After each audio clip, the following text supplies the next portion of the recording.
What do you do? What is your job? At the moment, I'm the exit marshal. Isn't it? So you're Yeah. At the moment, I'm doing engineering. I'm the security man, making sure no one enters the station unauthorized. What time do you finish work? I start work 10 o'clock. I'm going to be at 10 o'clock. I mean 10:30. Yeah. And we finish because the first train going to come in by 5:17. We're going to be finishing. We're going to make sure all the compressors are wrapping up around about 4 o'clock. By 4:30, I'm going to be able to hand the station over to the station supervisor to make sure that the station is all clear to be open. Is it the tube It's has to not work? something you can fail on it, because supposing I don't check the places and somebody have left a screwdriver somewhere, a distance somewhere, and any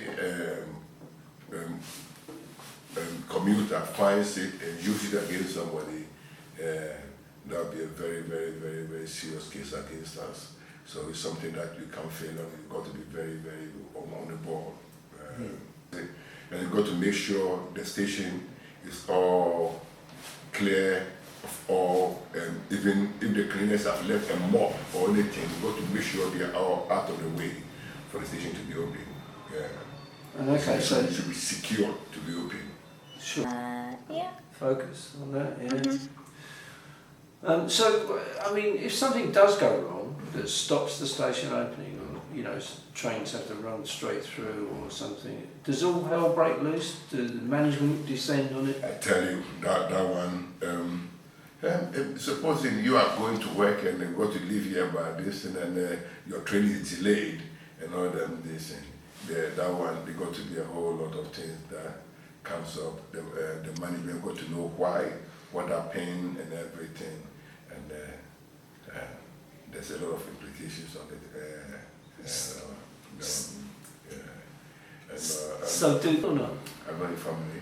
Well, tell me about your family. I've got one boy and a girl.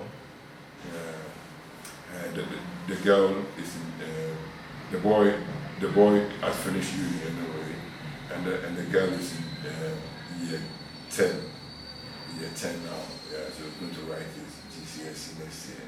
Okay. And so what is the impact on your family that you work at nights? There's no, I wouldn't say there's a lot of impact on it, but it makes me attend to my daughter's all appointments and all the hospital appointments and all them school appointments. It gives me time to attend because in the daytime I'm a bit free while the mom works in the, during the day. So yeah, that's one advantage. But another impact is some of them work, because I have to go and sleep a bit and wake up and come to this. You can get time to go through some of their work. So on the weekends, that's where I can get through to go through some of their work and see the progress and all that. And so, sometimes also maybe if you've got something like parent-teachers meeting and it's about finishing about 8, 9 o'clock, which means I've got to sacrifice to do that one. Yeah. So where do you live? I live in Heathrow. Heathrow. You live in an airport? Yeah, just behind the airport. Yeah, we got that place, Bedford, behind Terminal 4, Bedford. Yeah. Oh no, it's quite nice, but. Yeah, very. So, what time do you finish work? We finish here around about 4:30. In the morning? In the morning. Okay. And? Let's say around about 5, sometime, but let's be by 10 to 20 past 5, I'm home. And you're asleep by what time? No man, when you go home, have a shower and all that. Around about 6 o'clock. Okay, so you're asleep? When about 1, say 1 o'clock, I'm up because at least you got to wake up and see the sun a bit. And what happens? In London Underground, you can't drink any alcohol 8 hours before starting work. So when we are working, drink is out of the window. There's no way you can be touching alcohol. So the 5 days in your life is no alcohol at all. So maybe Friday night or Saturday night, then you one or two standing down there. Yeah, we get so many things. But at night also, you get some people. We get some people that will stay in there. It's on a platform before the station is closed on the platform. Now you got to get the person out. That's also another problem. Yeah, because we don't want that person to be at the station. Yeah, so we got to find a way to get him out of the station. Maybe the person is drunk. You got to make sure, take him out of the station, and say, oh, where are you going? Try to show him how to get to where he's going and all that. It's a bit of a hassle. Right, did you get them?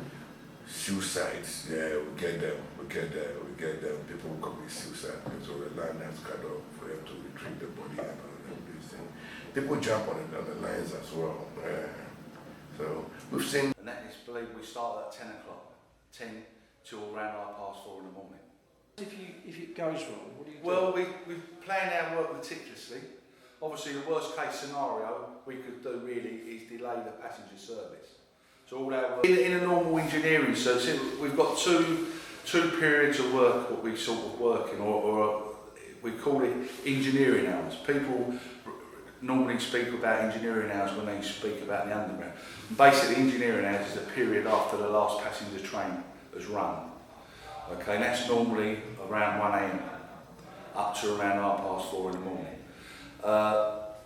During that time, we take possession of a track or a section of the track, book it out, we check that the juice has been discharged or the current has been discharged, and then we're given a time when the line controller wants the track back.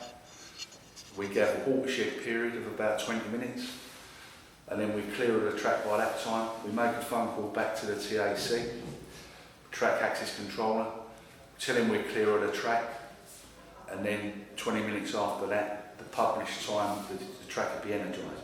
If we were What rail is it that's the live rail? we've got two rails.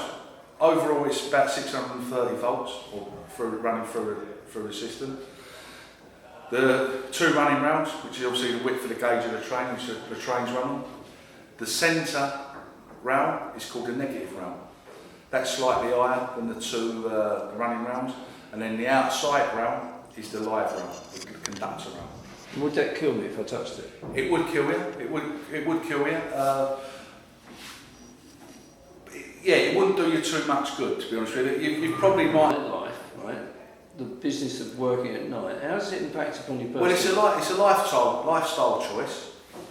Obviously, it's a lifestyle choice. It frees up time for me during the day to do other things, doctor's appointments, business appointments, and normal run-of-the-mill things you would do as an household.